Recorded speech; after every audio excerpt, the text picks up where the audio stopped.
कांग्रेस की कनपट्टी पर कट्टा रखकर सीएम पद चोरी कर लिया।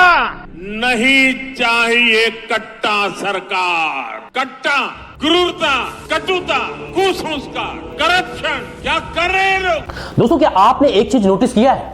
जब से बिहार में पहले चरण का चुनाव हुआ तभी से प्रधानमंत्री नरेंद्र मोदी के भाषणों में कट्टा, गोली, तमंचा, कनपटी, छाती जैसे शब्दों की मात्रा अचानक बढ़ गई है। देखने में तो वो देश के प्रधानमंत्री हैं, लेकिन सुनने में अब भी किसी लोकल पार्टी के छुट भैया नेता से ज्यादा नहीं लगते। कट्टा, क्रूरता, कटुता, कुसंस्कार, करप्शन, यही नया पंचांग बन गया है उनके भाषणों का। प्रधानमंत्री कहते हैं कांग्रेस की कनपट्टी पर कट्टा रखकर सीएम पद की चोरी कर लिया गया। लेकिन जनता अब सवाल पूछ रही है, क्या यह देश चलाने की भाषा है? क्या यही है नया भारत जो मोदी जी कहते थे? राहुल गांधी ने जब कहा था कि मोदी वोट के लिए मंच पर नाच भी सकते हैं, तब बहुतों को यह बात अतिशयोक्त लगी थी। लेकिन अब लोगों को यकीन हो चला है कि यह कथन शायद भविष्य की झलक थी। बिहार की जनता कह रही है, नहीं चाहिए कट्टा सरकार। बिहार में अब लोग कलम की बात कर रहे हैं, कट्टे की नहीं। पहले चरण के बाद का मतदान रिकॉर्ड तोड़ रहा है दोस्तों। 65% से ज्यादा अधिक वोटिंग हुई है। ये सिर्फ बिहार की वोटिंग नहीं, यह सत्ता परिवर्तन का संकेत है। यही वजह है कि भाजपा और प्रधानमंत्री मोदी अब शौक में हैं, और इस शौक का असर उनके भाषणों में साफ साफ आप देख सकते हैं। 60 वोल्ट का झटका लगा है। चारों तरफ ये चर्चा है कि बिहार के नौजवानों ने विकास को चुना है। कट्टा, क्रूरता, कुसंस्कार, ये शब्द सिर्फ चुनावी मंच पर नहीं गूंज रहे, बल्कि प्रधानमंत्री की हताशा का प्रतीक बन गए हैं। वही प्रधानमंत्री जो सबका साथ सबका विकास कहते थे, अब छाती में 6 गोली की बात कर रहे हैं। यही इनका नया नारा है, मारब सिक्सर के छाती में 6 गोली। सवाल यह है कि जब देश का सबसे बड़ा नेता इस तरह की भाषा में उतरे तो क्या लोकतंत्र बचा रह सकता है? मारब सिक्सर के 6 गोली छाती में, यही इनका तौर तरीका है, यही इनका प्लान है। इनसे कोई भी सवाल पूछेगा तो यही जवाब मिलेगा, मारब सिक्सर के 6 गोली छाती में। बिहार में यह चुनाव अब सिर्फ सत्ता का नहीं, संस्कार का युद्ध बन चुका है। एक तरफ प्रधानमंत्री हैं जो मंच पर धमकी और डर का माहौल बना रहे हैं, वहीं दूसरी तरफ विपक्ष के मुख्यमंत्री उम्मीदवार तेजस्वी यादव हैं जो कलम, नौकरी और विकास की बात कर रहे हैं।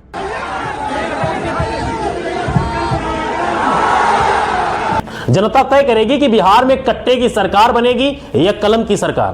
प्रधानमंत्री के भाषणों का स्तर इतना नीचे जा चुका है कि अब सामान्य नागरिक भी विश्लेषण करने से हिचक रहा है। हाल ही की एक रैली में प्रधानमंत्री ने अपने समर्थक को फटकारते हुए कहा, आप फोटो लाए हैं जो वो भाजपा कार्यालय में दे देना। आपने कई लोगों की नींद हराम कर दी है, आप नीचे बैठिए। आपने तो कई लोगों की नींद हराम कर दी। आप नीचे बैठिए भाई, आप बैठिए नीचे। आप फोटो लाए हैं, मैं आपका बहुत आभारी हूं। यहां पार्टी कार्यालय में दे देना। यह दृश्य देखकर लगा कि प्रधानमंत्री भी अब दबाव में है। बिहार के नतीजे चौंकाने वाले होंगे, यह बात अब खुद भाजपा के अंदर भी मानी जा रही है। 65% मतदान ने अच्छों की नींद उड़ा दी है। नौजवानों ने इस बार विकास को वोट दिया है, वोट बैंक को नहीं। मोदी को शायद यह बात समझ नहीं आ रही है। उन्हें लगता है कि कट्टा और तमंचा जैसे शब्द सुनकर बिहार के लोग खुश हो जाते हैं, लेकिन प्रधानमंत्री भूल रहे हैं कि बिहार ज्ञान, विवेक और क्रांति की भूमि है।